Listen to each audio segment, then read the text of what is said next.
First of all, Scott, I want to thank you and the Art Tribune for sponsoring this and for allowing us to talk to our folks. I never really expected to be here. I think everybody here knows the rough outline of my story, that I was a high school football coach and a teacher for almost 40 years. And I never really had any desire to run for political office, especially for county commissioner. And when folks came to talk to me about a little more than a year ago, to talk to me about running, I said, I only want to do this if I think I can do something big and make people's lives in Lawrence County better. And as I began to sit back and do some research and think about what I wanted to try to do, I really honed in on three goals, three things I want to try to accomplish. And by far the most important is economic development. For a long time, the heart of this community, especially here in Ironton, was the steel industry. My dad, my Uncle Joe, worked at DeMalibel. And when those jobs in the associated industries left, it ripped the heart out of this community. And we've never really found anything to take its place, anything to really substitute for it. So I began to do some research. I began to think about what is it that we can do to get things moving again.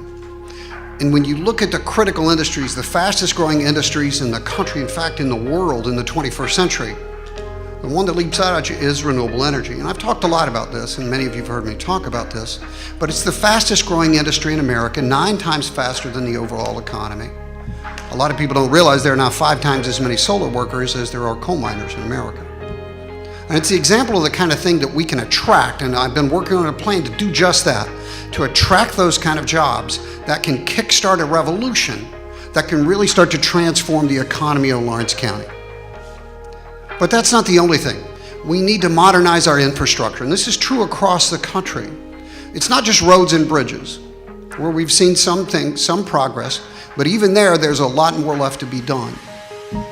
It's our water systems, our sewer systems, because nobody in the 21st century, no American, should be denied the right to have a clean drink of water.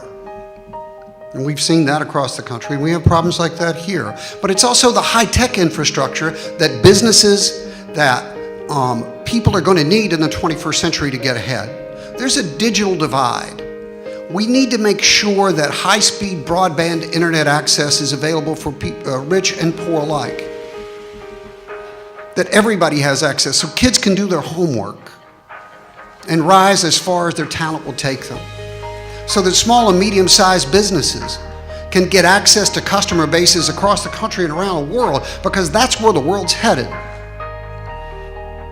And those are the kind of things we need to emphasize to get our economy growing again. We also, and this is my real passion, I wanted to try to find a way that we could really get our school systems, and I love our school systems in this county. It's what I've spent my entire life doing, to get them to work together to prepare our students to be ready on the first day of the first grade and ready for the first day of college. Is there a way to pool our resources? And I began to look for models, and I found one not far from here in Cincinnati in a program called Strive Together, where public officials had worked with private sector folks and civic organizations, and Cincinnati, pooling and marshaling their resources, was able to become the first big city in America to provide universal pre-K for their students. Think how that could transform the lives of our families, of our young people here in Lawrence County, if we can bring that model here. And the third thing we've got to do is fight the opioid epidemic, which is eating at the heart of this community. I've seen it firsthand as a teacher and a coach. Interestingly, the model that Strive Together has put together is perfect for that, and Judge Ballard is doing much of that with his drug court, using all the resources of the community, the courts and law enforcement, but also the medical community, rehab services, job training, transportation, all to create a web that can help resurrect people and save lives.